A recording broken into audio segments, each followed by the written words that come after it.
Hello, good evening. Audible ആണല്ലോ അല്ലേ? ഒന്ന് ചാറ്റ് ബോക്സിൽ റെസ്പോണ്ട് ചെയ്യൂ കേട്ടോ.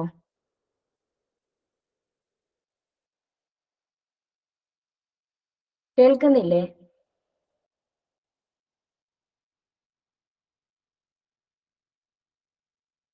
ഓക്കെ, അപ്പോൾ നമുക്ക് സ്റ്റാർട്ട് ചെയ്യാം. Welcome to iPlus training solutions. അപ്പോൾ നമ്മളെല്ലാവരും ഒന്ന് ഇവിടെ ഈ വെബിനാറിൽ ജോയിൻ ചെയ്തിട്ടുള്ളത് നമ്മൾ HSST സൈക്കോളജിന്റെ നോട്ടിഫിക്കേഷൻ വന്നതിന്റെ ഭാഗമായിട്ടാണ് അല്ലേ? അപ്പോൾ ഫസ്റ്റ് ഓഫ് ഓൾ ഞാൻ എന്നെ ഒന്ന് ഇൻട്രൊഡ്യൂസ് ചെയ്യാം. എൻ്റെ പേര് റംഷീദ. ഞാനാണ് നിങ്ങളുടെ ഒരു വൺ ഓഫ് ദ ഫാക്കൽറ്റി. ഞാൻ നെറ്റ് എല്ലാം ക്വാളിഫൈഡ് ആയതാണ്. ഇപ്പോ സ്പെഷ്യലി നമ്മുടെ കോച്ചിങ്ങിനെ മാത്രമായിട്ട് വർക്ക് ചെയ്തുകൊണ്ടിരിക്കുകയാണ്. ഓക്കെ, അപ്പോ നോട്ടിഫിക്കേഷൻ എല്ലാവരും കണ്ടിട്ടുണ്ടായിരുന്നു അല്ലേ?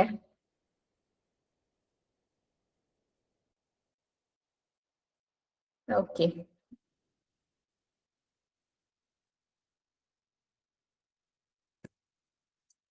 അപ്പോ നമുക്ക് സ്റ്റാർട്ട് ചെയ്യാം. അപ്പോ നമ്മുടെ നോട്ടിഫിക്കേഷൻ വന്നിട്ടുണ്ടായിരുന്നത് ഡിസംബർ 30th നമുക്ക് അപ്ലൈ ചെയ്യാനുള്ള ലാസ്റ്റ് ഡേറ്റ് എന്ന് പറയുന്നത് February 4th ആണ്. നമ്മൾ എന്തായാലും അതുവരെയൊന്നും ഡിലേ ആക്കരുത് കേട്ടോ. അപ്പോ നമുക്ക് നമ്പർ ഓഫ് പോസ്റ്റ് വാക്കൻസീസ് ഉള്ളത് 1 കൊടുത്തിട്ടുള്ളത്. പക്ഷെ എന്നിരുന്നാലും കഴിഞ്ഞ തവണ ഒന്നിൽ കൂടുതൽ അവർ നോട്ടിഫൈ ചെയ്തതിൽ കൂടുതൽ അഡ്വൈസസ് പോയിട്ടുണ്ട്. അപ്പോ എക്സാമിന് അപ്ലൈ ചെയ്യുന്ന ക്വാളിഫിക്കേഷൻ റിലേറ്റഡ് ആയിട്ട് നിങ്ങൾക്ക് എന്തെങ്കിലും ഡൗട്ട്സ് ഉണ്ടെങ്കിൽ ചോദിക്കാം. നമ്മൾ ബേസിക്കലി പറയുന്നത് 50% കുറയാതെ MSc മാർക്ക് ഉണ്ടായിരിക്കണം. പിന്നെ BEd ആണ് അടുത്ത ക്വാളിഫിക്കേഷൻ ആയിട്ട് പറയുന്നത്. അതുപോലെ സെറ്റ് ക്വാളിഫൈ ആയിട്ടുണ്ടാവണം, സ്റ്റേറ്റ് എലിജിബിലിറ്റി ടെസ്റ്റ് ക്വാളിഫൈ ചെയ്തിട്ടുണ്ടാവണം. പിന്നെ നമ്മൾ സൈക്കോളജിയിൽ നമുക്കറിയാം BEd വളരെ റിലേറ്റീവ്ലി കുറവായിരിക്കും BEd ക്വാളിഫൈ ആയവര്. അപ്പോ BEd ഉള്ളവരുടെ അഭാവത്തില് നമ്മൾ BEd ഇല്ലാത്തവരെയും പരിഗണിക്കും. ഇവിടെ നമുക്ക് ക്വാളിഫിക്കേഷൻ റിലേറ്റഡ് ആയിട്ട് നിങ്ങൾക്ക് ഡൗട്ടുകൾ ഉണ്ടെങ്കിൽ ഇപ്പൊ ചോദിക്കൂട്ടോ. നമുക്കിവിടെ പേ സ്കെയിൽ വരുന്നത് 55,200 മുതൽ 1,15,300 വരെയാണ്. അപ്പോ നമ്മൾ BEd ഇല്ലാത്തവരുടെ അഭാവത്തിലാണ് മറ്റവരെ പരിഗണിക്കുക. കഴിഞ്ഞ തവണ ലാസ്റ്റ് വന്ന എക്സാമില് നമുക്ക് BEd ഉള്ള ഒറ്റ കാൻഡിഡേറ്റ് പോലും ഉണ്ടായിരുന്നില്ല.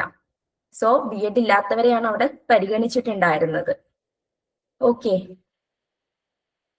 കേൾക്കുന്നില്ലേ നിങ്ങൾക്ക്?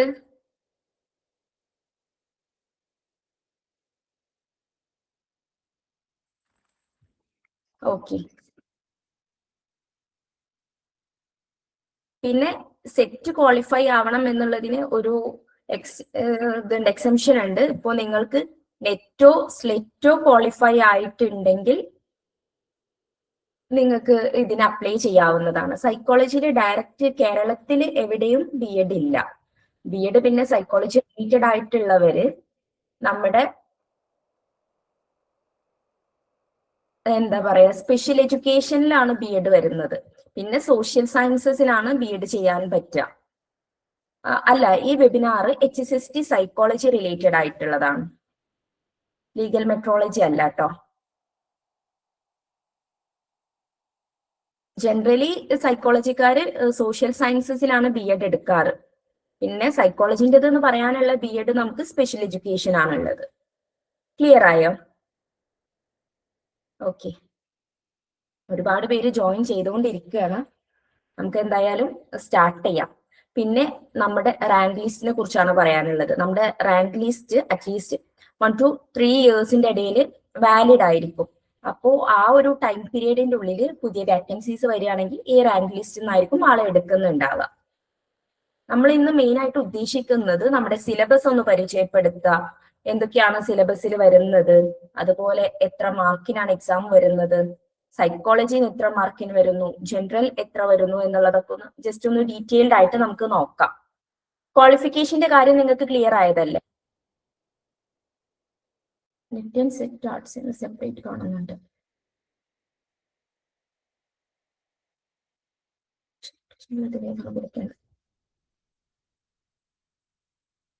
നിങ്ങൾ ഏതാണോ ക്വാളിഫൈ ചെയ്തിട്ടുള്ളത്, നെറ്റും സെറ്റും ക്വാളിഫൈ ചെയ്തിട്ടുണ്ടെങ്കിൽ അത് കൊടുക്കാം. ഓക്കെ.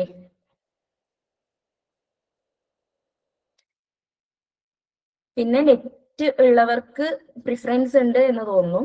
അതുപോലെ തന്നെ MPhil PhD ഒക്കെ ഉള്ള കാൻഡിഡേറ്റ്സിന് പ്രിഫറൻസ് ഉണ്ട് എന്നാണ് പറയാ. ബട്ട് ഫസ്റ്റ് പ്രിഫറൻസ് ഇവിടെ കൊടുക്കുന്നത് B.Ed എന്നാണ്.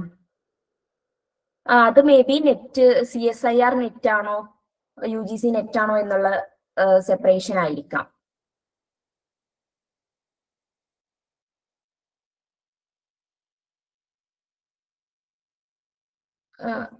B.Ed സോഷ്യൽ സയൻസ് മതിയാകും. ഇപ്പോ സൈക്കോളജിയിൽ ഡയറക്റ്റ് B.Ed ഇല്ലാത്തത് കൊണ്ട് തന്നെ പിന്നെ ലാസ്റ്റ് കാറ്റഗറി ഒക്കെ ആയിട്ട് പറയുന്നത് B.Ed ഇൻ എനി സബ്ജക്റ്റ് എന്നാണ്. ഏതെങ്കിലും ഒരു സബ്ജക്റ്റിൽ B.Ed മതി എന്നാണ്. ഓക്കെ. ഇനി നമുക്ക് സിലബസ് നോക്കാം. അതിനു മുന്നേ നമുക്ക് കഴിഞ്ഞ എക്സാമിന്റെ ഡീറ്റെയിൽസ് നോക്കാം. I have completed a message. Let me check your message.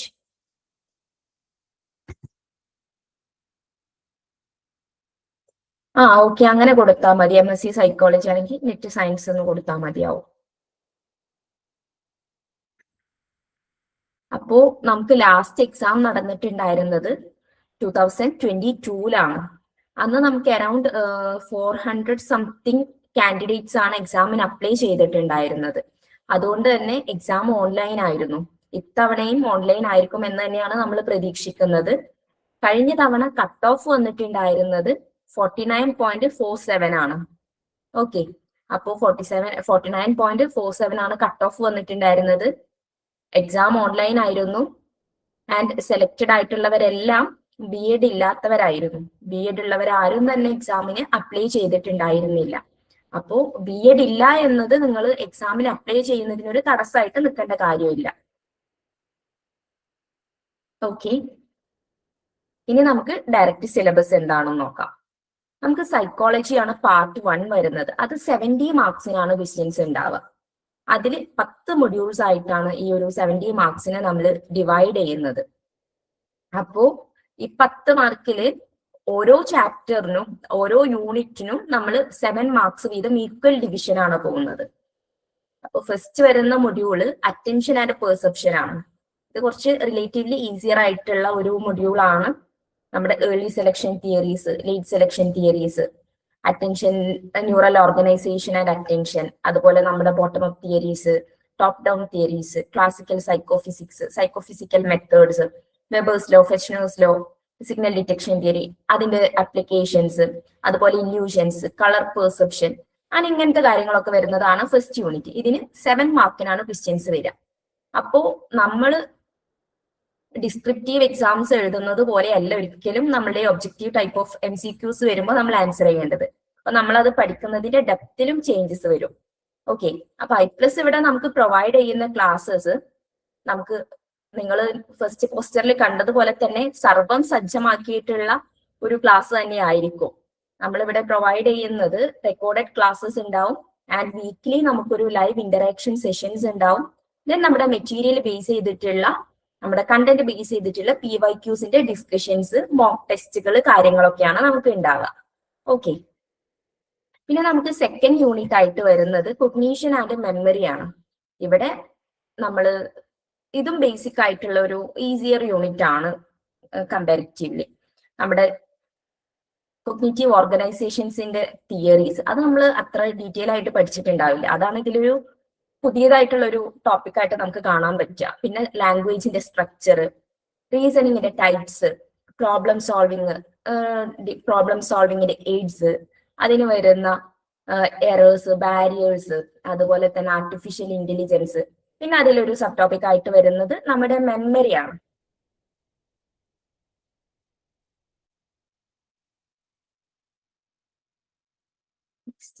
ഉള്ളവർക്ക് അപ്ലൈ ചെയ്യും.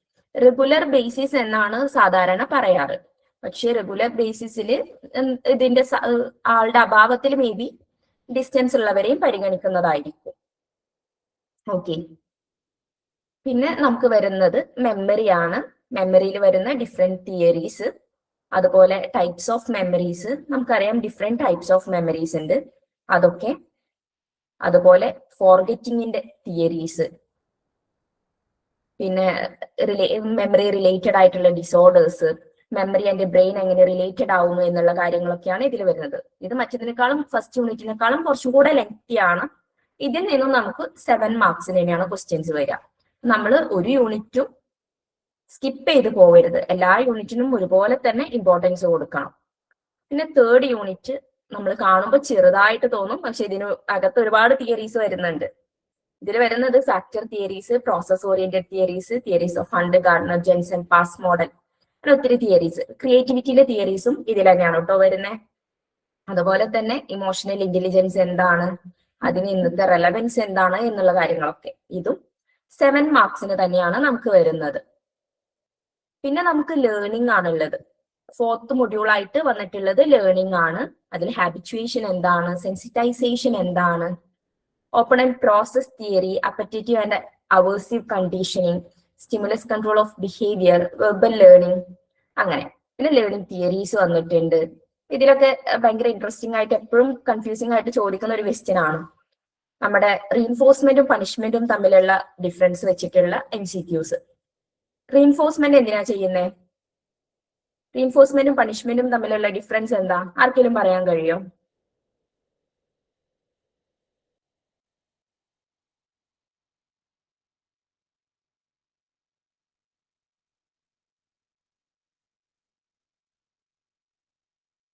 അതെ, റീഇൻഫോഴ്സ്മെന്റ് നമുക്ക് എപ്പോഴും ബിഹേവിയർ സ്ട്രെങ്തൻ ചെയ്യാൻ വേണ്ടിയിട്ടാണ്. പണിഷ്മെന്റ് നമ്മുടെ ഒരു മാലഡാപ്റ്റീവ് ആയിട്ടുള്ള ബിഹേവിയറിനെ റെഡ്യൂസ് ചെയ്യാൻ വേണ്ടിയിട്ടാണ്. ഓക്കെ. അപ്പോ ഈ റീഇൻഫോഴ്സ്മെന്റിൽ തന്നെ ഡിഫറെന്റ് ടൈപ്സ് ഉണ്ട്. പോസിറ്റീവ് ആൻഡ് നെഗറ്റീവ് റീഇൻഫോഴ്സ്മെന്റ് ഉണ്ട്, പണിഷ്മെന്റിലും നെഗറ്റീവ് ആൻഡ് പോസിറ്റീവ് റീഇൻഫോഴ്സ്മെന്റ് ഉണ്ട്. അപ്പൊ ഇതൊക്കെ നമുക്ക് കൺഫ്യൂസിംഗ് ആയിട്ട് വരുന്ന ടോപ്പിക്സ് ആണ്. അപ്പോ അതിൽ നിന്നൊക്കെയാണ് കൂടുതലും ക്വസ്റ്റ്യൻസ് ഞാൻ കണ്ടിട്ടുണ്ട് കേട്ടോ. പിന്നെ ലേണിംഗിന്റെ ന്യൂറോളജിക്കൽ ബേസിസ് കാര്യങ്ങൾ ഒക്കെയാണ് ഈ ഒരു മൊഡ്യൂളിൽ വരുന്നത്. ദെൻ നെക്സ്റ്റ് നമുക്ക് വരുന്നത് മോട്ടിവേഷൻ ആൻഡ് ഇമോഷൻ ആണ്. മോട്ടിവേഷന്റെ theories, different types of motivation theories, types of emotions, ഇമോഷന്റെ തിയറീസ്, ഇതൊക്കെയാണ്. ഇതിപ്പോ നെറ്റിനും സെറ്റിനും പ്രിപ്പയർ ചെയ്തവരാണെങ്കിൽ നിങ്ങൾക്ക് അറിയുന്നുണ്ടാവും അല്ലെ. പിന്നെ നമുക്ക് വരുന്ന ഏറ്റവും ഇമ്പോർട്ടന്റ് ആയിട്ടുള്ള, ഏറ്റവും ലെങ്തിയർ ആയിട്ടുള്ള ഒരു യൂണിറ്റ് ആണ് സൈക്കോമെട്രി ആൻഡ് റിസർച്ച് മെത്തഡോളജി. ഇതിൽ നമുക്ക് ഒത്തിരി കാര്യങ്ങൾ പഠിക്കാനുണ്ട്. ഇപ്പോ നമ്മുടെ സൈക്കോളജിക്കൽ അസസ്മെന്റും റിസർച്ച് മെത്തഡോളജിയും സ്റ്റാറ്റിസ്റ്റിക്സും എല്ലാം കൂടെ കമ്പൈൻ ചെയ്തിട്ടുള്ള ഒരു യൂണിറ്റ് ആണത്. അത്യാവശ്യം ലെങ്തി ആണ്. അപ്പോൾ ഇതിനു വേണ്ടി നമ്മൾ സിമ്പിൾ ആയിട്ട് നമുക്ക് ഏറ്റവും ഈസിയസ്റ്റ് വേയിൽ നമ്മൾ ക്ലാസ്സസ് പ്രൊവൈഡ് ചെയ്യുന്നുണ്ട് കേട്ടോ. അപ്പോ ഈ ഒരു യൂണിറ്റിൽ നമ്മൾ പറയുന്നത് എന്തൊക്കെയാണ് types of psychological measurement, scales of measurement ഏതൊക്കെയാണ്, സൈക്കോളജിക്കൽ ടെസ്റ്റുകളുടെ ക്ലാസിഫിക്കേഷൻ, അതുപോലെ ടെസ്റ്റ് കൺസെപ്ച്വലൈസേഷൻ അല്ലെങ്കിൽ അഡ്മിനിസ്ട്രേഷൻ ഓഫ് എ ടെസ്റ്റ് എപ്പോഴും ക്വസ്റ്റ്യൻസ് കാണാറുണ്ട്. അതിന്റെ ഓർഡർ അറേഞ്ച് ചെയ്യാൻ, അതുപോലെ അതിലുള്ള ഓരോ സീക്വൻസും എങ്ങനെയാ വരുന്നത് എന്നുള്ളതൊക്കെ. പിന്നെ നമുക്ക് ഇമ്പോർട്ടന്റ് ആയിട്ടുള്ളതാണ് റിലയബിലിറ്റി, വാലിഡിറ്റി. ഇത് നമുക്ക് ഈ പേപ്പർ 2 നമ്മുടെ പാർട്ട് 1 മാത്രമല്ല, നമുക്ക് റിസർച്ച് ആപ്റ്റിറ്റ്യൂഡ് എന്ന് പറഞ്ഞിട്ട് ഒരു ജനറൽ സെഷൻ കൂടെ ഉണ്ട്. അതിലും ഓൾമോസ്റ്റ് ഈ ഒരു റിസർച്ച് ആപ്റ്റിറ്റ്യൂഡിന്റെ ക്വസ്റ്റ്യൻസ് ഈ ഒരു റിസർച്ച് മെത്തഡോളജിയും തന്നെയാണ് വരിക. നമ്മൾ ഇത് പഠിച്ചാലും അത് പഠിച്ചാലും ഈക്വൽ ആണ്. പിന്നെ നമുക്ക് വരുന്നത് ഞാൻ പറഞ്ഞു, റിലയബിലിറ്റി പറഞ്ഞു, വാലിഡിറ്റി പറഞ്ഞു, അതുപോലെ നോംസ്. പിന്നെ നമുക്ക് ക്വാണ്ടിറ്റേറ്റീവ് റിസർച്ച് മെത്തേഡ്സ് ഏതൊക്കെയാണ്, ക്വാളിറ്റേറ്റീവ് മെത്തേഡ്സ് ഏതൊക്കെയാണ്, ടൈപ്സ് ഓഫ് ടെസ്റ്റുകൾ ഏതൊക്കെയാണ്. നമുക്കറിയാം ഡിഫറെന്റ് ടൈപ്സ് ഓഫ് ടെസ്റ്റുകൾ നമ്മൾ യൂസ് ചെയ്യാറുണ്ട്. നമ്മൾ എന്തിന്റെ ബേസിലാണ് പാരാമെട്രിക് ആൻഡ് നോൺ പാരാമെട്രിക് ടെസ്റ്റുകൾ യൂസ് ചെയ്യുന്നത്? അപ്പൊ നമുക്കൊരു ഡാറ്റ കിട്ടി, ആ ഡാറ്റയിൽ നമ്മൾ നോൺ പാരാമെട്രിക് ടെസ്റ്റ് ആണ് അപ്ലൈ ചെയ്തത്. അതിന്റെ കാരണം എന്തായിരിക്കും?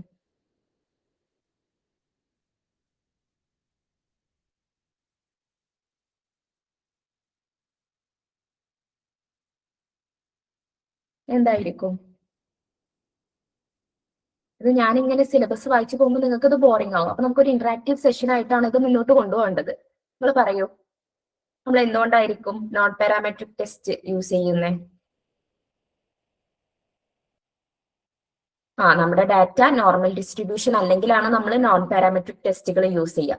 അപ്പോ പിന്നെ ഇങ്ങനെ എപ്പോഴും റിപ്പീറ്റഡ് ആയിട്ട് ക്വസ്റ്റ്യൻസ് ചോദിക്കുന്ന ഒരു കാര്യമാണ്, ഒരു പാരാമെട്രിക് ടെസ്റ്റ് തന്നിട്ടുണ്ടാവും, അതിന്റെ നോൺ പാരാമെട്രിക് ആൾട്ടർനേറ്റീവ് ഏതാണെന്നുള്ളത്. അപ്പോൾ അതും നമ്മൾ കൃത്യമായി മനസ്സിലാക്കി വെക്കണം.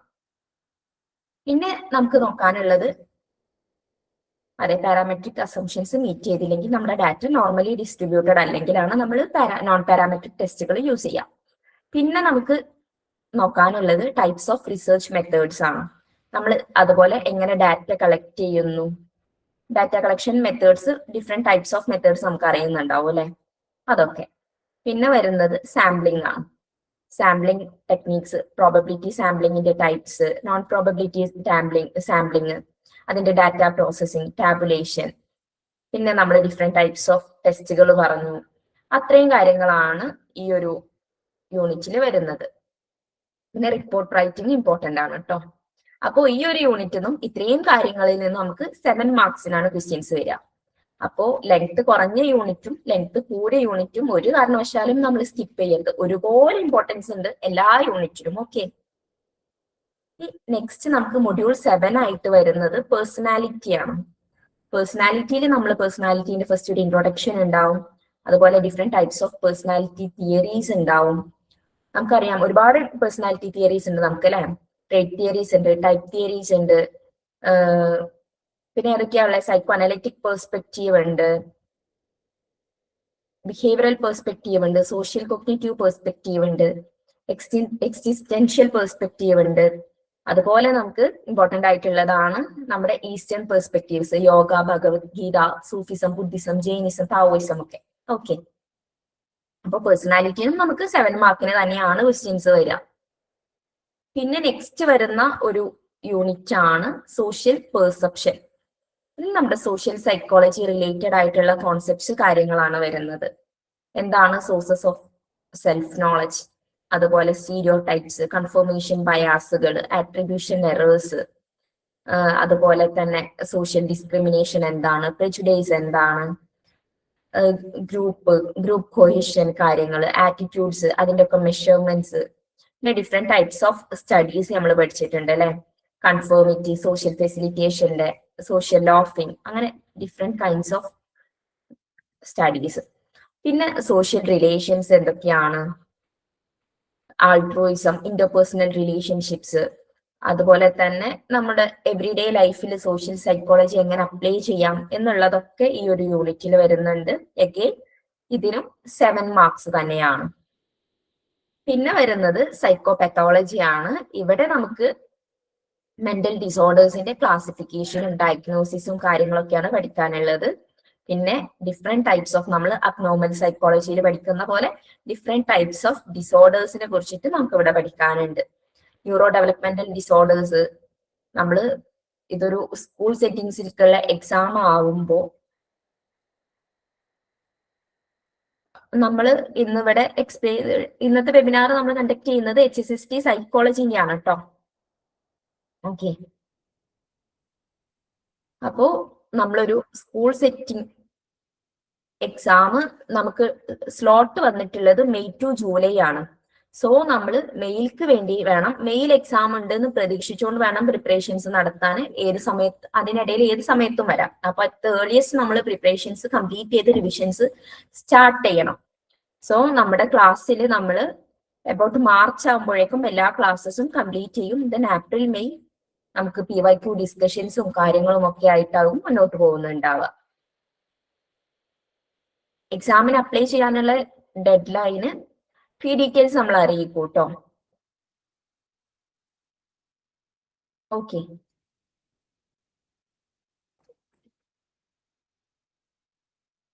അപ്പൊ എക്സാം അപ്ലൈ ചെയ്യാനുള്ള ഡെഡ് ലൈൻ എന്ന് പറയുന്നത് February 4th ആണ്. അപ്പൊ അതുവരെ ആരും മുന്നോട്ട് പോകണ്ട. അതിന്റെ സൈക്കോളജിന്റെ സിലബസ് ഒക്കെ ബേസിക്കലി കുറച്ചും കൂടെ ഈസിയാണ്. നമ്മൾ PYQs ഒക്കെ ചെയ്യുമ്പോൾ നമുക്ക് മനസ്സിലാവും. ഓക്കെ, അപ്പോ സൈക്കോപെത്തോളജി എന്ന് പറയുന്ന യൂണിറ്റിൽ നമുക്ക് ഡിഫറെന്റ് ടൈപ്സ് ഓഫ് ഡിസോർഡേഴ്സിനെ കുറിച്ചാണ് എക്സ്പ്ലെയിൻ ചെയ്യാനുള്ളത് അല്ലെ. അതുപോലെ ന്യൂറോ ഡെവലപ്മെന്റൽ ഡിസോർഡേഴ്സ് എന്താണ്, മേജർ മെന്റൽ ഡിസോർഡേഴ്സ് ഏതൊക്കെയാണ്, പേഴ്സണാലിറ്റി ഡിസോർഡേഴ്സ് എന്തൊക്കെയാണ്, ആൻസൈറ്റി ഡിസോർഡേഴ്സ് എന്തൊക്കെയാണ്, ന്യൂറോ കോഗ്നിറ്റീവ് ഡിസോർഡേഴ്സ്, അതുപോലെ നമ്മുടെ മറ്റ് ബിഹേവിയറൽ കണ്ടീഷൻസിനൊക്കെയാണ് സൈക്കോപെത്തോളജിയിൽ എക്സ്പ്ലെയിൻ ചെയ്യുന്നത്. പിന്നെ ലാസ്റ്റ് യൂണിറ്റ് വരുന്നത് നമുക്ക് അപ്ലൈഡ് സൈക്കോളജിയാണ്. ഇതിലാണ് നമ്മൾ ഫസ്റ്റ് ഇതിൽ വരുന്നത് നമ്മൾ ഒരു ഓർഗനൈസേഷനിൽ വർക്ക് ചെയ്യുമ്പോൾ അവിടെയുള്ള സൈക്കോളജിക്കൽ കാര്യങ്ങൾ. പിന്നെ സ്കൂൾ സെറ്റിങ്ങിൽ, അപ്പൊ ഈ സ്കൂൾ സെറ്റിംഗ് ഒക്കെ നമ്മൾ ഈ ഒരു എക്സാമിന്റെ പോയിന്റ് ഓഫ് വ്യൂവിൽ നോക്കുമ്പോൾ കുറച്ചും കൂടെ ഇമ്പോർട്ടന്റ് ആണ്. കാരണം നമ്മൾ ഒരു സ്കൂളിലേക്കാണ് ടീച്ചറായി പോകുന്നത്. അപ്പോൾ ഇതുമായി റിലേറ്റ് ചെയ്തിട്ടുള്ള ക്വസ്റ്റ്യൻസ് ഒബിയസ് ആയിട്ടും നമുക്ക് പ്രതീക്ഷിക്കാവുന്നതാണ്. അതുപോലെ ക്ലിനിക്കൽ സെറ്റിംഗ്സിലുള്ള സൈക്കോളജി, നമ്മുടെ psycho therapies, different types of psycho therapies നമുക്ക് ഉണ്ടല്ലേ. അപ്പോ അതുപോലെ തന്നെ കൗൺസിലിംഗ് സൈക്കോളജി, പിന്നെ ഡിഫറെന്റ് ഏരിയാസ് ഓഫ് കൗൺസിലിംഗ്, പിന്നെ സൈക്കോളജിയിൽ വരുന്ന കറന്റ് റിസർച്ച് ട്രെൻഡ്സ്, നമ്മുടെ positive psychology, cultural psychology, feminist perspective, critical psychology പോലുള്ള പുതിയ പുതിയ കറന്റ് റിസർച്ച് ട്രെൻഡ്സ് ഒക്കെ ഇതിൽ ഇൻക്ലൂഡഡ് ആവും. പിന്നെ നമുക്ക് വരുന്നത് എൻവയോൺമെന്റൽ പ്രോബ്ലംസും അതിൽ ഉള്ള ആപ്ലിക്കേഷൻസും, ഹ്യൂമൻ ഇൻവോൾവ്മെന്റ് കാര്യങ്ങൾ, അതുപോലെ social media use, gender sex related ആയിട്ടുള്ള സൈക്കോളജിക്കൽ ഇഷ്യൂസ്, മാർജിനലൈസേഷൻ, അതുപോലെ നമ്മുടെ പോവർട്ടി, അർബനൈസേഷൻ, ഇങ്ങനത്തെ കാര്യങ്ങളൊക്കെയാണ് ലാസ്റ്റ് അപ്ലൈഡ് സൈക്കോളജിയിൽ നമുക്ക് വരുന്ന ടോപ്പിക്സ്. അപ്പോ നമ്മൾ സൈക്കോളജി മാത്രം പഠിച്ചുകൊണ്ട് എക്സാം എഴുതാം, അപ്പോ നല്ല മാർക്ക് കിട്ടുമെന്ന് കരുതരുത്. 70 മാർക്സ് ആണ് നമ്മൾ സൈക്കോളജിക്ക് വേണ്ടിയിട്ടുള്ളത്. പക്ഷേ ബാക്കി 30 മാർക്ക് നമുക്ക് ജനറൽ ആയിട്ടുള്ള കുറച്ച് ടോപ്പിക്സ് ഉണ്ട്. അതിന് കുറച്ച് പാർട്സ് ഉണ്ട്, ഞാൻ കാണിക്കാൻ വരുന്ന സ്ലൈഡുകളിൽ. അതിൽ ഫസ്റ്റ് വരുന്നത് ടീച്ചിങ് ആപ്റ്റിറ്റ്യൂഡ് ആണ്. ടീച്ചിങ് ആപ്റ്റിറ്റ്യൂഡ് നമുക്ക് ഒരു ടീച്ചർ എന്ന നിലയ്ക്കുള്ള ഒരു എക്സാമിന് വേണ്ടിയിട്ട് വളരെ ഇമ്പോർട്ടന്റ് ആയിട്ടുള്ള ടോപ്പിക് ആണ്. അതിൽ നിന്ന് 5 മാർക്കിനാണ് ക്വസ്റ്റ്യൻസ് വരിക. ഭയങ്കര ഈസിയാണ്. നമ്മൾ ഈ ജനറൽ ടോപ്പിക്സ് ഒന്ന് സ്ട്രെസ് ചെയ്ത് പഠിച്ചാൽ നമുക്ക് സുഖമായിട്ട് ഫുൾ മാർക്ക് വാങ്ങാൻ കഴിയുന്ന ഒരു ഏരിയ ആണ് ഇത്. ഇവിടെ നമുക്ക് ബ്ലൂംസ് ടാക്സോണമി ഒക്കെ അറിയുന്നുണ്ടോ നിങ്ങൾക്ക്? ബ്ലൂംസ് ടാക്സോണമി എന്നൊക്കെ ഒരു ക്വസ്റ്റ്യൻ മസ്റ്റ് ആയിട്ടും ടീച്ചിങ് ആപ്റ്റിറ്റ്യൂഡിൽ വരാറുണ്ട്. ദെൻ പിന്നെ വരുന്നത് റിസർച്ച് ആപ്റ്റിറ്റ്യൂഡ് ആണ്. നമ്മൾ പറഞ്ഞു റിസർച്ചിന്റെ മീനിങ്, ടൈപ്സ്, ക്യാരക്ടറിസ്റ്റിക്സ് ഒക്കെ. അതുപോലെ തന്നെ റിസർച്ചിൽ വരുന്ന സ്റ്റെപ്സ്, റിസർച്ചിന്റെ മെത്തേഡ്സ്, എത്തിക്സ്,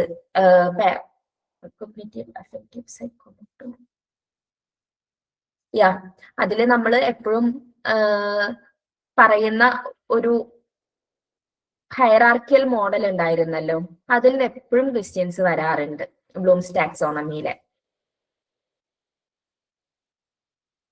ഓക്കെ, പിന്നെ നമുക്ക് റിസർച്ച് ആപ്റ്റിറ്റ്യൂഡും ടീച്ചിങ് ആപ്റ്റിറ്റ്യൂഡാണ് പാർട്ട് 2ലുള്ളത്. പാർട്ട് 3ലുള്ളത് നമുക്ക് salient features of Indian constitution ആണ്. ഇതൊക്കെ നമുക്ക് അറിയാവുന്ന കാര്യങ്ങളാണ്, ജനറൽ ആണ് എന്ന് കരുതി സ്കിപ്പ് ചെയ്ത് പോകരുത്. എന്തായാലും സ്ട്രെസ് ചെയ്ത് പഠിക്കേണ്ട ഒരു ഏരിയ തന്നെയാണ്. 5 മാർക്കുള്ള എന്ന് കരുതിയിട്ട് ഒരു ടോപ്പിക്കും നിങ്ങൾ സ്കിപ്പ് ചെയ്യാൻ പാടില്ല. കാരണം നമുക്കിത് അത്യാവശ്യം നല്ല സ്കോർ വാങ്ങിയിട്ടുണ്ടെങ്കിൽ നമുക്ക് സെലക്റ്റഡ് ആവാനുള്ള ചാൻസ് ഭയങ്കര കൂടുതലാണ്. കാരണം ആപ്ലിക്കൻസ് വളരെ കുറവാണ് സൈക്കോളജി എന്ന് വരുന്നത്. ഓക്കെ, അപ്പോ ഇന്ത്യൻ കോൺസ്റ്റിറ്റ്യൂഷന്റെ സാലിയന്റ് ഫീച്ചേഴ്സിൽ നമുക്ക് ഫണ്ടമെന്റൽ റൈറ്റ്സ്, പ്രിയാമ്പിള്, അതുപോലെ നമ്മുടെ എക്സിക്യൂട്ടീവ്, ലെജിസ്ലേച്ചർ ആൻഡ് ജുഡീഷ്യറി കാര്യങ്ങൾ, ഇതിൽ വരുന്ന അമെന്റ്മെന്റ്സ് ഒക്കെയാണ് വരുന്നത്. പിന്നെ social welfare and legislation, social welfare legislations and programmes ആണ് പാർട്ട് 3ല് അടുത്ത ടോപ്പിക് ആയിട്ട് വരുന്നത്. അതിൽ നിന്നും 10 മാർക്കാണ്. അപ്പൊ ഈ പാർട്ട് 1 നമുക്ക് 70 മാർക്സ് 10 യൂണിറ്റുകളിലായിട്ട്, പാർട്ട് 2 നമുക്ക് 10 മാർക്സ് 2 യൂണിറ്റുകളിൽ നിന്നായിട്ട്, അതുപോലെ പാർട്ട് 3 നമുക്ക് 10 മാർക്സ്. ഇപ്പൊ നമുക്ക് 90 മാർക്സ് ആയി അല്ലെ. അപ്പോ ഈ 10 മാർക്ക് കിട്ടാൻ വേണ്ടിയിട്ട് നമ്മൾ ആകെ 2 ടോപ്പിക്സേ പഠിക്കേണ്ടതുള്ളൂ. പിന്നെ പാർട്ട് 4 ആണ് കുറച്ച് ലോങ് ആയിട്ട് വരുന്നത്, റെനൈസൻസ് ഇൻ കേരള. നമ്മുടെ കേരളത്തിന്റെ നവോത്ഥാനങ്ങളെ കുറിച്ചിട്ടാണ് ഈ ഒരു പാർട്ട് വരുന്നത്.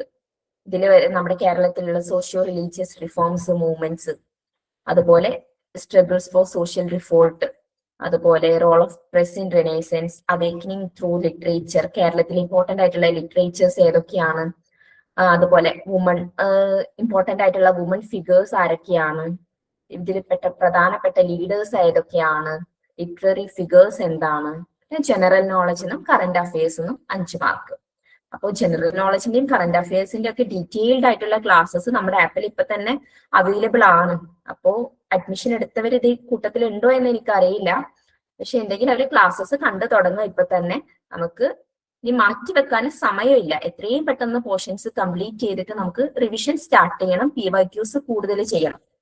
നമ്മളിവിടെ ശ്രദ്ധിക്കേണ്ട ഒരു പ്രധാന കാര്യം എന്താണെന്ന് വെച്ചാൽ, നമ്മൾ കോണ്ടന്റ്സും കോൺസെപ്റ്റും പഠിക്കുക മാത്രമല്ല, നമ്മൾ മുൻകാല ചോദ്യങ്ങൾ ചെയ്യുന്നതോടുകൂടി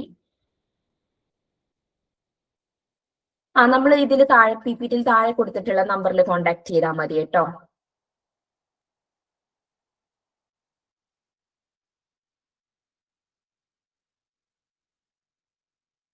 ഓക്കെ, അപ്പോ ഇതിലിപ്പോ സൈക്കോളജിയിൽ 3 യൂണിറ്റ്സ് ഞാനായിരിക്കും കവർ ചെയ്യുന്നുണ്ടാവുക. നമുക്ക് വേറെയും ഫാക്കൽറ്റീസ് ഉണ്ട്, റിസർച്ച് മെത്തഡോളജി, അതുപോലെ കൊഗ്നീഷൻ ആൻഡ് സോഷ്യൽ സൈക്കോളജി ഞാനായിരിക്കും കവർ ചെയ്യുന്നുണ്ടാവുക. ബാക്കിയുള്ളതിനൊക്കെ നമുക്ക് വേറെ ഫാക്കൽറ്റീസ് ഉണ്ട്. ആൻഡ് നമുക്ക് ഭയങ്കര ഇമ്പോർട്ടന്റ് ആയിട്ട് നോക്കേണ്ടതാണ് നമ്മുടെ പാർട്ട് 2, 3 ആൻഡ് 4. അപ്പൊ അതിന്റെ ക്ലാസ്സസ് ഇപ്പൊ തന്നെ നമ്മൾ ആപ്പിൽ ഔട്ടാക്കി തുടങ്ങിയിട്ടുണ്ട്. നിങ്ങൾ യൂട്യൂബ് ഒക്കെ നോക്കി കഴിഞ്ഞിട്ടുണ്ടെങ്കിൽ നിങ്ങൾക്ക് ഇതിന്റെ ഡെമോ ക്ലാസ്സസും കാര്യങ്ങളും ഒക്കെ കാണാൻ കഴിയും. നിങ്ങൾ നോക്കുക. പിന്നെ ചില ടോപ്പിക്സ് നമുക്ക് സിലബസിൽ പെടാത്ത ക്വസ്റ്റ്യൻസ് ചോദിച്ചു കണ്ടിട്ടുണ്ട്. അത് ഭയങ്കര ഡീറ്റെയിൽഡ് ആയിട്ട് അവര് ഉള്ളിൽ നിന്ന് എടുത്ത് ചോദിക്കുന്ന ക്വസ്റ്റ്യൻസ് ഉണ്ടാവും. അപ്പൊ നമ്മൾ അത്രയും ഡീപ്പായിട്ട് പഠിക്കണം എന്നുള്ളതിന്റെ ഒരു നോട്ടാണ് അവർ തന്നെ സിലബസിൽ പ്രൊവൈഡ് ചെയ്തിട്ടുള്ളത്. ഓക്കെ, അപ്പൊ ഇത്രയും കാര്യങ്ങളാണ് ഇപ്പൊ സിലബസിനെ കുറിച്ച് എനിക്ക് നിങ്ങളോട് എക്സ്പ്ലെയിൻ ചെയ്യാനുള്ളത്. ഇനി നിങ്ങൾക്ക് റിലേറ്റഡ് ആയിട്ടുള്ള എന്തെങ്കിലും ഡൗട്ട്സ് കാര്യങ്ങൾ ഉണ്ടെങ്കിൽ നിങ്ങൾക്ക് ചോദിക്കാവുന്നതാണ്.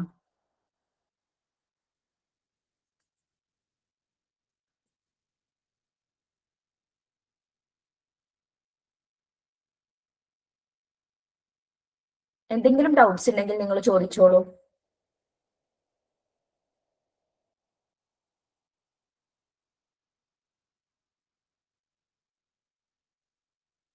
അഡ്മിഷൻ റിലേറ്റഡ് ആയിട്ടുള്ള ഡീറ്റെയിൽസിന് വേണ്ടി നിങ്ങൾ ഈ താഴെ കാണുന്ന നമ്പറിൽ കോൺടാക്ട് ചെയ്താൽ മതി.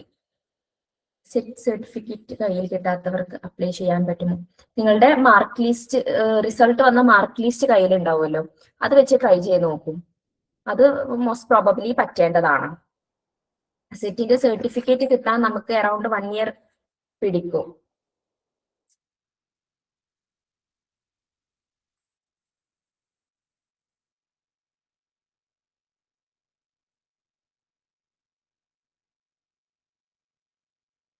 Any other doubts?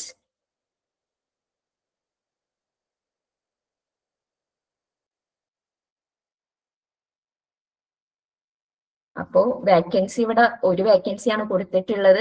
പക്ഷെ അത് കരുതി ഒരു അപ്പോയിന്റ്മെന്റ് മാത്രമല്ല നടക്കുക എന്നുള്ളത് നിങ്ങൾ ഓർമ്മയിൽ വെക്കുക.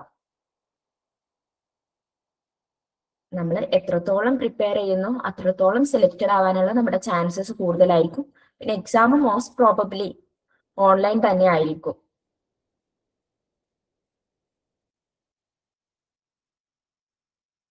പിന്നെ പറയാനുള്ളത് റാങ്ക് ലിസ്റ്റ് 1 to 3 ഇയേഴ്സ് വരെ വാലിഡ് ആയിരിക്കും കേട്ടോ.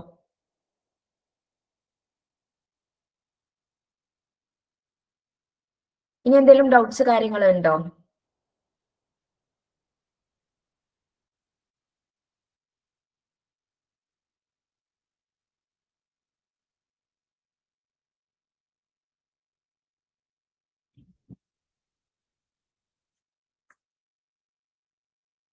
എന്നാ ഞാനൊരു ക്വസ്റ്റ്യൻ ചോദിക്കാം. ഓക്കെ, നിങ്ങളൊന്ന് ആൻസർ ചെയ്യാൻ ശ്രമിക്കും. ഒരു PYQ ആണ്, മുന്നേ വന്നിട്ടുള്ള ഒരു ക്വസ്റ്റ്യൻ ആണ്. അപ്പോൾ ഞാൻ ഓപ്ഷൻസ് പറയാം, ആൻസർ ചാറ്റ് ബോക്സിൽ ഇട്ടാൽ മതി.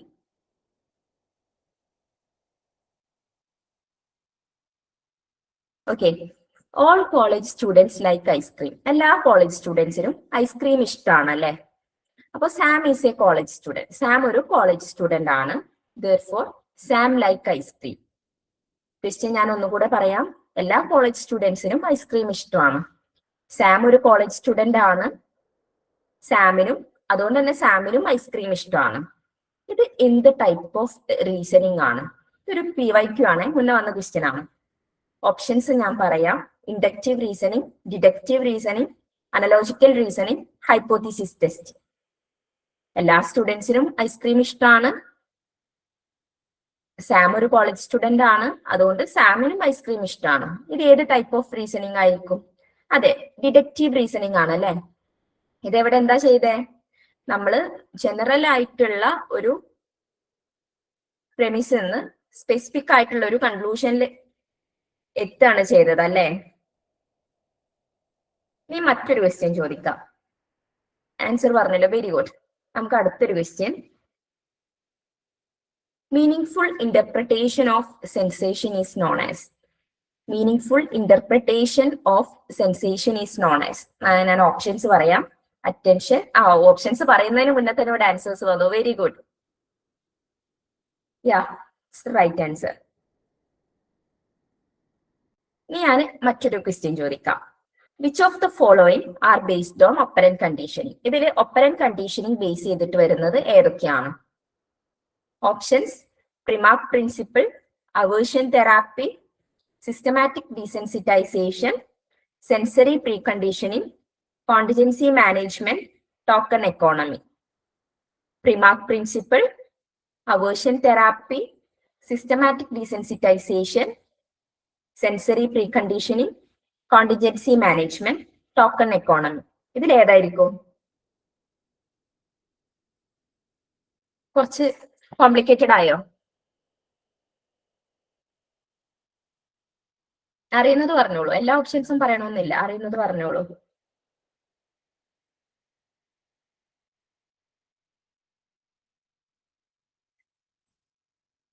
സെൻസറി പ്രീകണ്ടീഷനിങ് ഇതാണോ?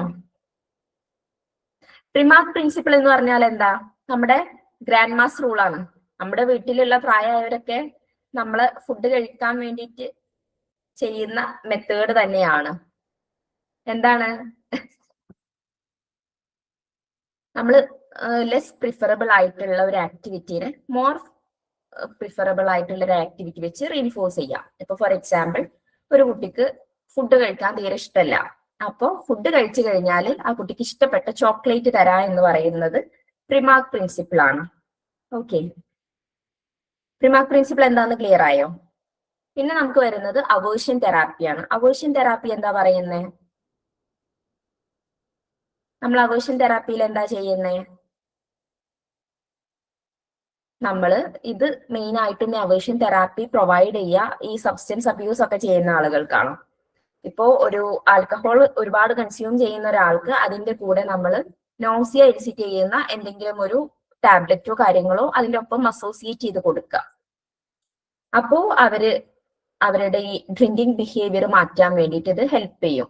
അപ്പോ പിന്നെ ആൽക്കഹോൾ കൺസ്യൂം ചെയ്യുന്നതിനെ കുറിച്ച് ചിന്തിക്കുമ്പോൾ അവരുടെ മനസ്സിൽ ഈ നോസിയാണ്, വൊമിറ്റിംഗ് ആണ് ഓർമ്മ വരിക.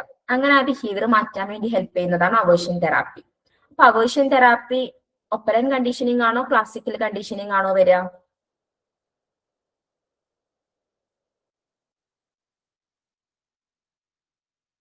അതെ, അവേർഷൻ തെറാപ്പി ക്ലാസിക്കൽ കണ്ടീഷനിങ് ആണ്. ഒപ്പറന്റ് കണ്ടീഷനിങ്ങിൽ നമ്മൾ ബിഹേവിയറിന്റെ കോൺസിക്വൻസസിനെയാണ് ഫോളോ ചെയ്യുന്നത്. ഓക്കെ, അപ്പൊ അവേർഷൻ തെറാപ്പി ഇവിടെ ആൻസർ അല്ല. പിന്നെ സിസ്റ്റമാറ്റിക് ഡീസെൻസിറ്റൈസേഷൻ എന്ന് പറഞ്ഞിട്ടുണ്ടെങ്കിൽ എന്താണ്?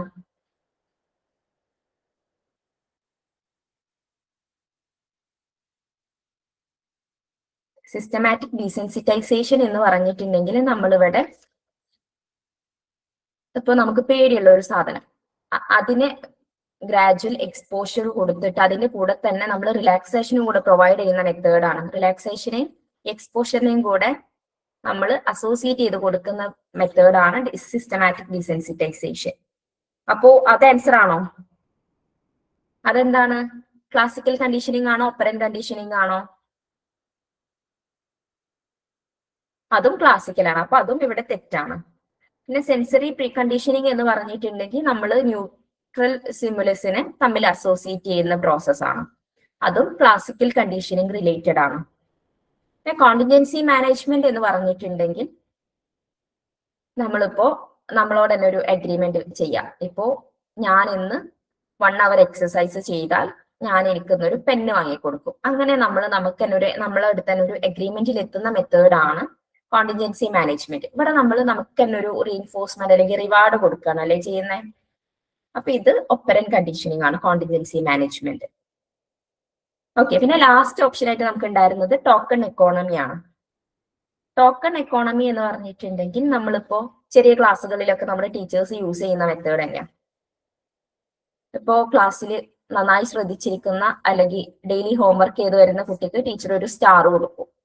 അങ്ങനെ 10 സ്റ്റാർ ആയി കഴിഞ്ഞിട്ടുണ്ടെങ്കിൽ ആ കുട്ടിക്ക് ഒരു ബാഡ്ജ് കൊടുക്കുക അല്ലെങ്കിൽ എന്തെങ്കിലും ഒരു മിഠായി കൊടുക്കുക.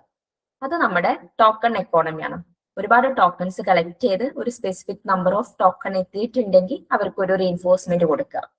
സോ നമ്മുടെ ടോക്കൺ എക്കോണമി എന്ന് പറയുന്നതും ഒപ്പറന്റ് കണ്ടീഷനിങ് റിലേറ്റഡ് ആണ്. ഇനി ഞാൻ മറ്റൊരു ക്വസ്റ്റ്യൻ ചോദിക്കാം.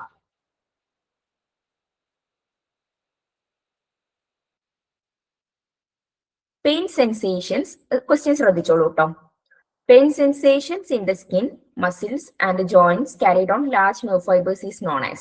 നമ്മുടെ സ്കിന്നിലും മസിൽസിലും ജോയിന്റ്സിലും ഒക്കെ വരുന്ന പെയിൻ സെൻസേഷന് എന്താണ് പറയാം?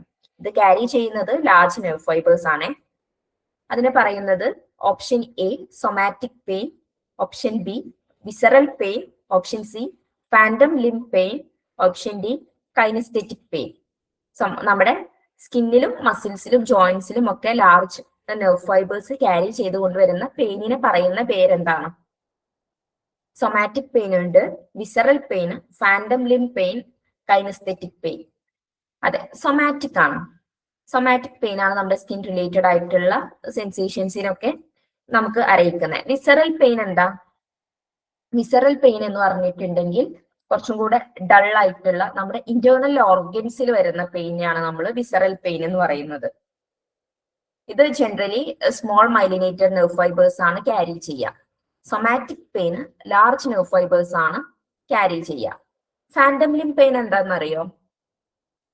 ഫാൻഡം ലിംബ് പെയിൻ കേട്ടിട്ടുണ്ടോ?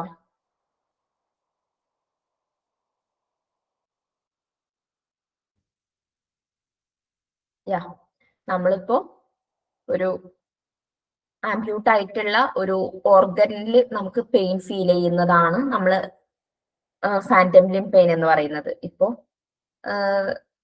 ഓരോ അസുഖങ്ങൾ വന്നിട്ട് കാല് മുറിച്ച് മാറ്റിയവരെയും കൈ മുറിച്ച് മാറ്റിയവരും ഒക്കെ നമ്മൾ കണ്ടിട്ടുണ്ടാവും. അപ്പൊ ആ ഒരു ലിംബിൽ വരുന്ന ഡിസ്കംഫേർട്ട് ആണ്, അവിടെ വരുന്ന ഒരു പെയിനെയാണ് നമ്മൾ ഫാൻഡം ലിംബ് പെയിൻ എന്ന് പറയുന്നത്. പിന്നെ കൈനസ്തെറ്റിക് പെയിൻ എന്നുള്ളത് ഇവര് വെറുതെ ഒരു ഓപ്ഷന് വേണ്ടി ഉണ്ടാക്കിയ പുതിയൊരു പെയിൻ ആണ്. അത് ആക്ച്വലി കൈനസ്തീഷ്യ എന്ന് പറയുന്നത് നമ്മുടെ പൊസിഷൻ സെൻസ്, മൂവ്മെന്റ് സെൻസിനൊക്കെയാണ് നമ്മൾ കൈനസ്തീഷ്യ എന്ന് പറയാം. കൈനസ്തെറ്റിക് പെയിൻ എന്ന് പറഞ്ഞിട്ട് ഒരു പെയിൻ ഒന്നുമില്ല. ഞാൻ ഒരു ക്വസ്റ്റ്യനും കൂടെ ചോദിക്കാം കേട്ടോ.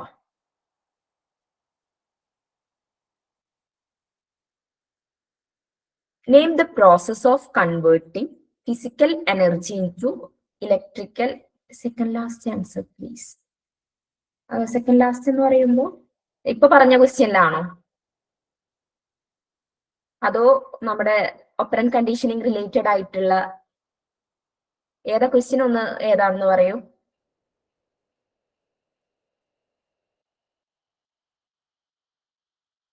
ഒപ്പറന്റ് കണ്ടീഷനിങ് റിലേറ്റഡ്. അപ്പോൾ നമുക്ക് ഓപ്ഷൻസ് ഉണ്ടായിരുന്നത് Premack principle, aversion therapy, systematic desensitisation, sensory preconditioning, contingency management and token economy ആയിരുന്നു. അപ്പോൾ ഇതിൽ പ്രിമാർക്ക് പ്രിൻസിപ്പിൾ എന്ന് പറയുന്നത് നമ്മൾ പറഞ്ഞു ഗ്രാൻഡ് മാസ് റൂൾ ആണ്. ഇന്ന് ഫുഡ് കഴിച്ചാൽ നിനക്ക് കുറച്ച് സമയം ടി വി കാണാം അല്ലെങ്കിൽ നിനക്ക് മിഠായി തരാം എന്ന് പറയുന്നത്. നമ്മൾ ലെസ് പ്രിഫേർഡ് ആയിട്ടുള്ള ഒരു ആക്ടിവിറ്റീനെ മോർ പ്രിഫേർഡ് ആയിട്ടുള്ള ഒരു ആക്ടിവിറ്റി വെച്ച് റീൻഫോഴ്സ് ചെയ്യാം. റീൻഫോഴ്സ് ചെയ്യുന്നത് കൊണ്ട് അത് ഒപ്പറന്റ് കണ്ടീഷനിങ് ആണ്. പിന്നെ അതിൽ വരുന്നത് കോണ്ടിൻജൻസി മാനേജ്മെന്റും ടോക്കൺ എക്കോണമിയാണ്. കോണ്ടിൻജൻസി മാനേജ്മെന്റ് എന്ന് പറഞ്ഞിട്ടുണ്ടെങ്കിൽ നമ്മൾ നമ്മളോട് തന്നെ ഒരു അഗ്രിമെന്റിൽ എത്തുക അല്ലെങ്കിൽ മറ്റൊരാളോട് ഒരു അഗ്രിമെന്റിൽ എത്തുക. ഞാൻ ഇന്ന് ഇന്ന കാര്യം ചെയ്യും എന്ന് പറഞ്ഞ് നമ്മളൊരു ഡിസിഷൻ എടുക്കുക. അത് ചെയ്തു കഴിഞ്ഞാൽ നമ്മളൊരു റിവാർഡ് കൊടുക്കുന്നതിനെയാണ് പറയുന്നത്. ടോക്കൺ എക്കോണമി എന്ന് പറയുന്നത് നമ്മൾ കുട്ടികൾക്ക് ക്ലാസ്സിൽ സ്റ്റാർ ഒക്കെ കൊടുക്കൂലേ, സ്റ്റാർ കൊടുത്ത് ഒരു 10 സ്റ്റാർ ആയ കുട്ടിക്ക് ചോക്ലേറ്റ് കൊടുക്കുക. ആ ഒരു മെത്തേഡാണ്. ക്ലിയർ ആയോ ഫാത്തിമ ഷെറിൻ? ഓക്കെ, ഞാനിപ്പോ വേറെ ഒരു ക്വസ്റ്റ്യൻ പറഞ്ഞിരുന്നു അല്ലെ. Name the process of converting physical energy into electrical impulses in the sensory receptors. Sensory റിസപ്റ്റേഴ്സിൽ ഫിസിക്കൽ എനർജീനെ ഇലക്ട്രിക്കൽ ഇമ്പൾസസ് ആക്കി മാറ്റുന്ന പ്രോസസ്സിന് പറയുന്ന പേരെന്താണ്? Simple question. Transfusion, transmission, transformation, transduction. പക്ഷെ ഓപ്ഷൻസ് ആർ കൺഫ്യൂസിംഗ് അല്ലേ? നമ്മൾ ഫിസിക്കൽ എനർജീനെ ഇലക്ട്രിക്കൽ ഇമ്പൾസസ് ആക്കി മാറ്റുന്ന പ്രോസസ്സിന് പറയുന്ന പേര് ട്രാൻസ്ഫ്യൂഷൻ ഉണ്ട്, ട്രാൻസ്മിഷൻ ഉണ്ട്, ട്രാൻസ്ഫോർമേഷൻ ഉണ്ട്, ട്രാൻസ്ഡക്ഷൻ ഉണ്ട്. ഏതായിരിക്കും?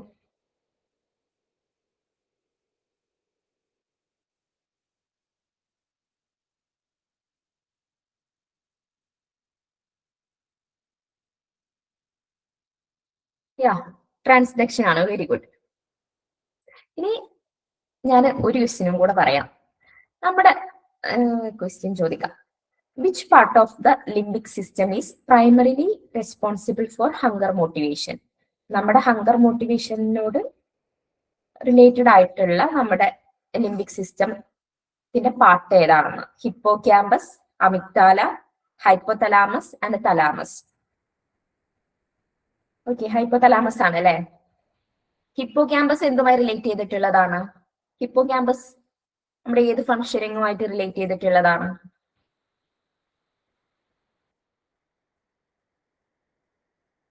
ഹിപ്പോ ക്യാമ്പസ് മെമ്മറി ആണ്.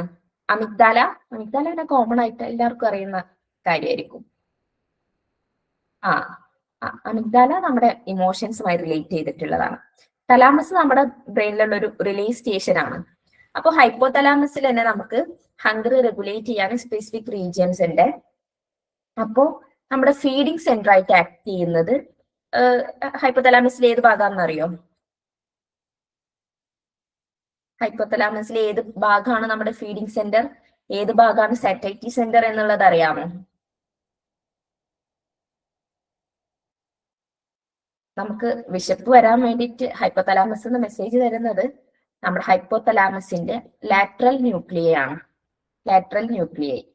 ഓക്കെ, ഇനി ഫുഡ് മതിയായി എന്നുള്ള മെസ്സേജ് തരുന്നത് ആരാ?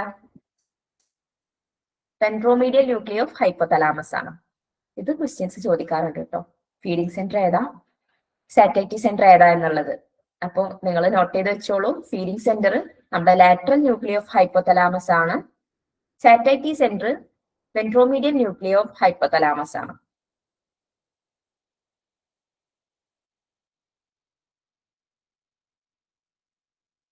ഓക്കെ, ഒരു ക്വസ്റ്റ്യൻ കൂടെ ചോദിക്കാം കേട്ടോ. ഇത് എപ്പോഴും ഇത് ഞാൻ ഓപ്ഷൻ പറയില്ല, നിങ്ങൾ ആൻസർ പറയണേ. What are the 4 components of observational learning? What are the 4 components of observational learning?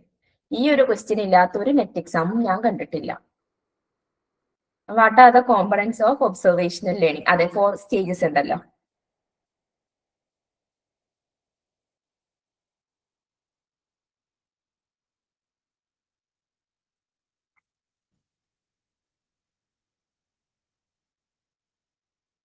Attention, retention, reproduction and motivation. ഇത് ഏതൊക്കെയാണെന്ന് വേറെയും സ്റ്റേജസ് ഇതിന്റെ ഇടയിൽ കൊടുത്തിട്ട് ക്വസ്റ്റ്യൻസ് ചോദിക്കാറുണ്ട്. അതുപോലെ തന്നെ ഇതിൽ ചോദിക്കാറുള്ള ഒരു പാറ്റേൺ ആണ് ഇതിനെ അറേഞ്ച് ചെയ്യാനുള്ളത്.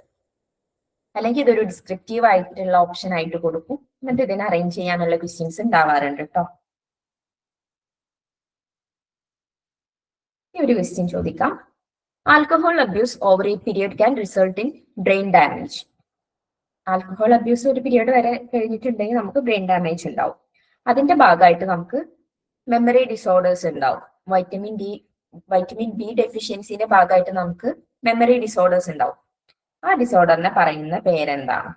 Options: alcohol withdrawal, psychogenic forgetting, anterograde amnesia, Korsakoff syndrome. ഇതിൽ ഏതായിരിക്കും ആൽക്കഹോൾ അബ്യൂസ് കാരണം നമുക്ക് മെമ്മറി ലോസ് ഉണ്ടാകുന്ന ഡിസോർഡർ? ആൽക്കഹോൾ വിത്ഡ്രോവൽ ഉണ്ട്, സൈക്കോജനിക് ഫോർഗെറ്റിംഗ് ഉണ്ട്, ആൻഡ്രോഗ്രേഡ് അംനീഷ്യ ഉണ്ട്, കോസാക്കോഫ് സിൻഡ്രോം ഉണ്ട്.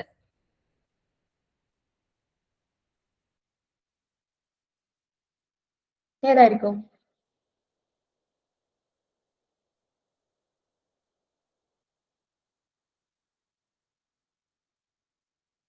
സൈക്കോജനിക് അല്ല.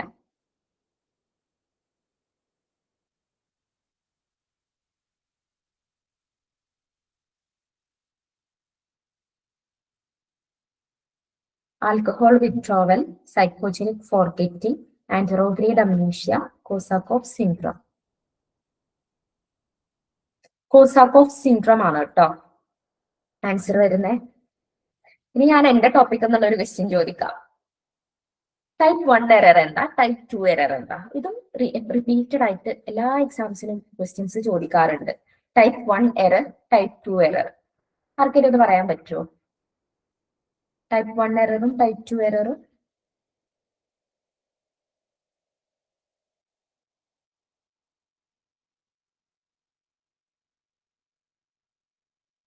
Type 1 false positive. എവിടെ ബാക്കിയുള്ളവരെവിടെ? ശിബിലക്ക് എതിരാളികളില്ലേ? അതെ, ടൈപ്പ് 1 എറർ എന്ന് പറയുന്നത് എന്താണ്? നമ്മൾ ട്രൂ ആയിട്ടുള്ള ഒരു നൾ ഹൈപ്പോത്തീസിസിനെ റിജക്ട് ചെയ്യാണ് അവിടെ ചെയ്യുന്നത് അല്ലെ. ടൈപ്പ് 2 എറർ എന്ന് പറയുന്നത് നമ്മൾ ട്രൂ ആയിട്ടുള്ള ഒരു ഫോൾസ് ആയിട്ടുള്ള ഒരു നൾ ഹൈപ്പോത്തീസിസിനെ അക്സെപ്റ്റ് ചെയ്യണം. ടൈപ്പ് 1 എററിൽ നമ്മൾ ഇങ്ങനെ ഓർത്താൽ മതി. ടൈപ്പ് 1 എററിൽ നമ്മൾ ഒരു തെറ്റാണ് വരുത്തുന്നത്. എന്താണ്? ട്രൂ ആയിട്ടുള്ള നൾ ഹൈപ്പോത്തീസിസ് ആണ്, അതിനെ റിജക്ട് ചെയ്യുന്നു. അപ്പൊ അതിനെ റിജക്ട് ചെയ്യുക എന്ന് പറയുമ്പോൾ നമ്മൾ അവിടെ ഒരു മിസ്റ്റേക്ക് ആണ് വരുത്തുന്നത്. അതിനെ നമ്മൾ ഫോൾസ് പോസിറ്റീവ് എന്ന് പറയും. ഓക്കെ.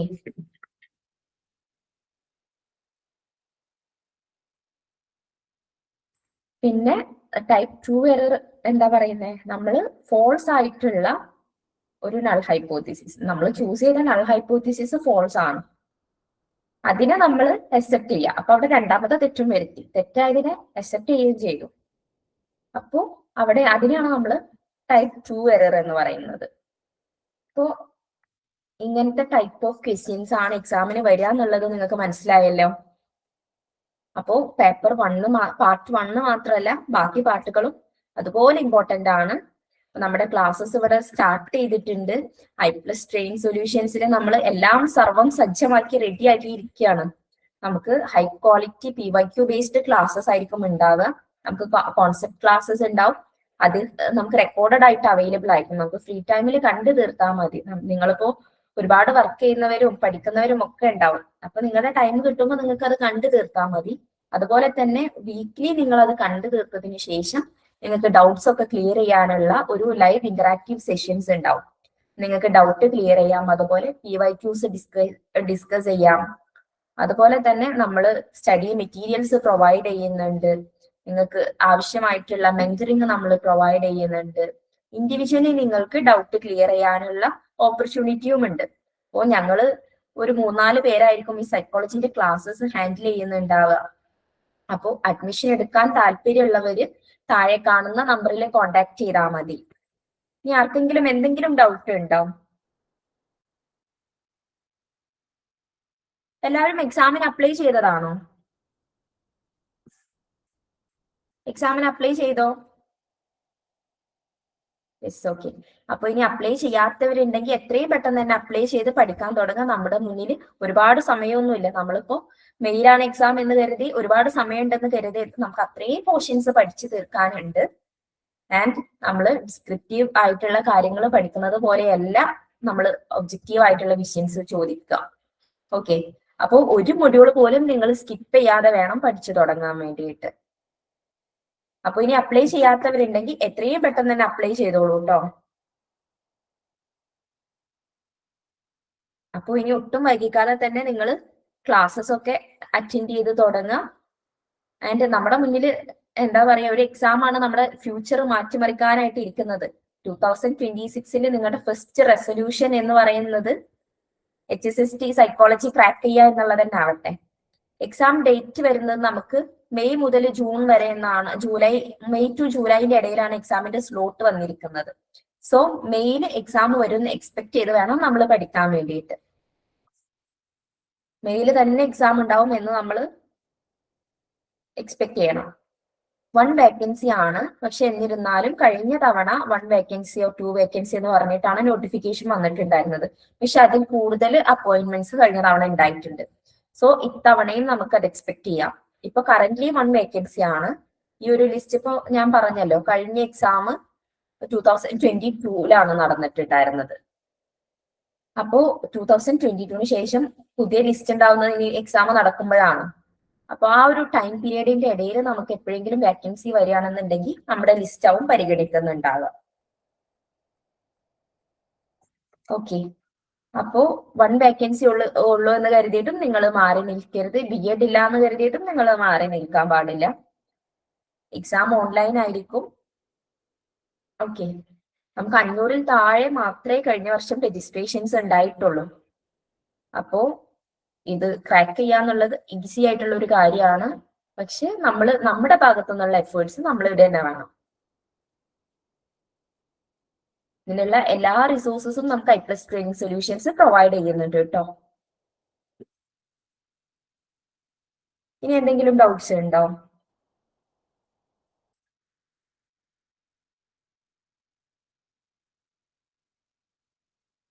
എല്ലാവരുടെയും ഡൗട്ട്സ് ഒക്കെ ക്ലിയർ ആയോ?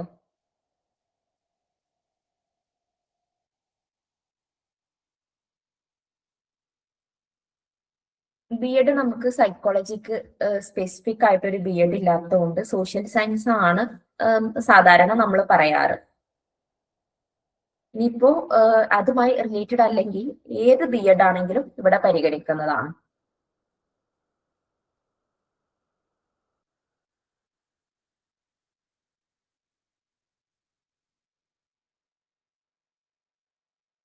നമ്മുടെ കേരളത്തില് സൈക്കോളജിക്ക് BEd പ്രൊവൈഡ് ചെയ്യുന്ന യൂണിവേഴ്സിറ്റീസും കോളേജസും ഇല്ല. അപ്പോൾ എന്തായാലും നമ്മൾ മറ്റ് BEdsനെ തന്നെയായിരിക്കും ഇവര് കോൺസെൻട്രേറ്റ് ചെയ്യുന്നുണ്ടാവുക. ഇൻകേസ് BEd ഇല്ല എന്ന് കരുതിയിട്ട് നമുക്കുള്ള അവസരം നഷ്ടപ്പെടാനും പോകുന്നില്ല. ഓക്കെ,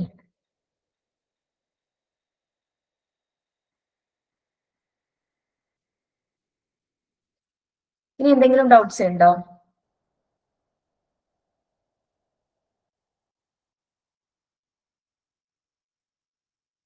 ജനറൽ പേപ്പറിൽ ഞാൻ പറഞ്ഞല്ലോ, ഫസ്റ്റ് പാർട്ട് 4 നമുക്ക് പാർട്ട് 2 നമുക്ക് വരുന്നത് റിസർച്ച് ആപ്റ്റിറ്റ്യൂഡ്, ടീച്ചിങ് ആപ്റ്റിറ്റ്യൂഡ് ഒക്കെയാണ്.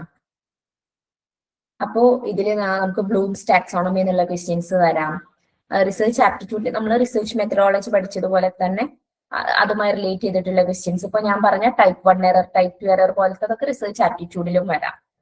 പിന്നെ ടീച്ചിങ് ആപ്റ്റിറ്റ്യൂഡില് different types of teaching methods ഉണ്ടാവില്ലേ, അതൊക്കെ ഏതൊക്കെയാണെന്നുള്ള ടൈപ്പ് ഓഫ് ക്വസ്റ്റ്യൻസ് വരും. എന്താണ് ജിക്സോ മെത്തേഡ്, അല്ലെങ്കിൽ അതിന്റെ എക്സ്പ്ലനേഷൻ കൊടുത്തിട്ട് എന്താണത്, അങ്ങനെയുള്ള ക്വസ്റ്റ്യൻസ് ഒക്കെ വരാം. ജിക്സോ മെത്തേഡ് എന്താണെന്ന് അറിയോ?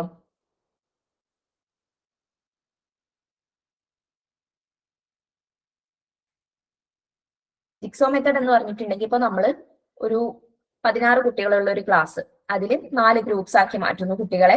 ഓരോ ഗ്രൂപ്പിനും ഓരോ ടോപ്പിക്സ് കൊടുക്കുന്നു. അവരോട് തറവായിട്ട് 4 പേരോടും, ഓരോ ഗ്രൂപ്പിലുള്ള 4 പേരോടും അവരുടെ ടോപ്പിക് പഠിക്കാൻ പറയുന്നു. അതിനുശേഷം ഓരോ ഗ്രൂപ്പിലുള്ളയും ഓരോ ആളുകളെ വെച്ച് പുതിയ ഗ്രൂപ്പ് ഉണ്ടാക്കുന്നു. ഓരോ ഗ്രൂപ്പിലും പഠിച്ചവർ അതവിടെ എക്സ്പ്ലെയിൻ ചെയ്യുന്നു. അപ്പോ എല്ലാവരും എല്ലാ ടോപ്പിക്സും പഠിച്ചു കഴിയും. അതാണ്, അങ്ങനെയുള്ള ക്വസ്റ്റ്യൻസ് ആണ് ഈ ടീച്ചിങ് ആപ്റ്റിറ്റ്യൂഡ് എന്ന് വരിക. പിന്നെ കോൺസ്റ്റിറ്റ്യൂഷൻ റിലേറ്റഡ് ആയിട്ടുള്ള ക്വസ്റ്റ്യൻസ് ആണ് പാർട്ട് 3 എന്ന് വരിക. പിന്നെ കേരളത്തിന്റെ നവോത്ഥാനങ്ങളെ കുറിച്ചിട്ടാണ് പാർട്ട് 4. അതുപോലെ തന്നെ കറന്റ് ട്രെൻഡ്സും പാർട്ട് 4 വരുന്നത് കേട്ടോ. അപ്പൊ ഇത്രയും കാര്യങ്ങളാണ് നമുക്ക് ഇന്ന് ഇവിടെ ഡിസ്കസ് ചെയ്യാനുണ്ടായിരുന്നത്. അപ്പോൾ നിങ്ങൾക്ക് ഇത് യൂസ്ഫുൾ ആയിട്ടുള്ള ഒരു സെഷൻ ആയിരിക്കുമെന്ന് കരുതുന്നു. ഹെൽപ്ഫുൾ ആയില്ലേ നിങ്ങൾക്ക്?